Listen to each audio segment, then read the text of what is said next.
ఎన్నో సంవత్సరాల క్రితం తక్షశిల అనే ప్రాచీన పట్టణంలో చాణక్య అనే పండిత బ్రాహ్మణుడు జీవించాడు. ఆయన సాధారణుడు కాదు. రాజకీయాలు, వ్యూహం, అధికారంపై లోతైన అవగాహన కలిగిన దూరదృష్టి గలవాడు. ఆయన గొప్ప విజయమైతే మౌర్య సామ్రాజ్యాన్ని స్థాపించడం. ఇది భారత చరిత్రను మార్చేసిన వారసత్వం.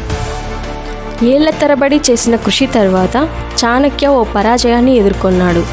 తన శిష్యుడు చంద్రగుప్తుడితో కలిసి అతడు శక్తివంతమైన పాటలీపుత్ర నగరాన్ని దాడి చేశాడు. కానీ ఎంత కష్టపడ్డా వారు ఓడిపోయారు. చాణక్య విచారంతో, నిరాశతో మిగిలిపోయాడు. ఆలోచనలతో నిండిపోయి ఇంటికి వెళ్తున్న చాణక్య ఒక సాధారణ గుడిసె దగ్గర ఆగాడు. అక్కడ ఒక ముసలి తల్లి తన మనవరాళ్లకు అన్నం పెడుతుంది.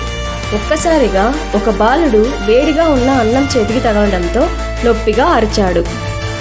దగ్గరగా కూర్చున్న చాణక్య ఆ సంభాషణ విన్నాడు. ముసలి తల్లి బాలుడిని మృదువుగా గద్దించింది. ఎవరు అన్నం మధ్యలో చేయి పెడతారు? ఎల్లప్పుడూ అంచుల నుండి తినాలి. ఆ మాటలు చాణక్య హృదయంలో మోగాయి. పాటలీపుత్రను నేరుగా దాడి చేయడం తన తప్పు అని గ్రహించాడు. అతనికి కొత్త వ్యూహం అవసరం. నెమ్మదిగా ఒక్క అడుగు ముందుకు వేస్తూ శక్తిని సేకరించి గెలవాలి. తన తప్పును గుర్తించిన చాణక్య కొత్త పథకం రచించాడు. పాటలీపుత్రను నేరుగా దాడి చేయకుండా దాని చుట్టూ ఉన్న చిన్న రాజ్యాలను జయిస్తూ శక్తిని పెంచుకోవాలని నిర్ణయించాడు. ఆ తర్వాతే విజయం సాధ్యమని గ్రహించాడు. కాలక్రమంలో చాణక్య కొత్త వ్యూహం ఫలితమిచ్చింది. చిన్న రాజ్యాలు ఒక్కొక్కటిగా కూలిపోయాయి.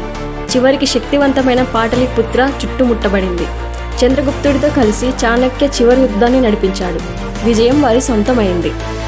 చాణక్య జ్ఞానం విజయాన్ని తెచ్చింది. వ్యూహం, సహనం, జాగ్రత్తపూర్వక ప్రణాళిక యొక్క ప్రాముఖ్యత అతన్ని భారత చరిత్రలోనే గొప్ప సామ్రాజ్యం నిర్మించడానికి దారితీసింది. ఆ ముసలి తల్లి నేర్పిన పాఠం ఆయనతో ఎప్పటికీ నిలిచిపోయింది. చాణక్య యాత్ర నిరాశ నుంచి విజయానికి, మౌర్య సామ్రాజ్య భవిష్యత్తుని మాత్రమే కాకుండా వ్యూహం, జ్ఞానం, దూరదృష్టి అనే నిత్యమైన వారసత్వాన్ని కూడా మానవాళికి అందించింది. ఇందులోని నీతి: కొన్ని బలంతోనే కాదు, బుద్ధితో కూడా గెలవచ్చు.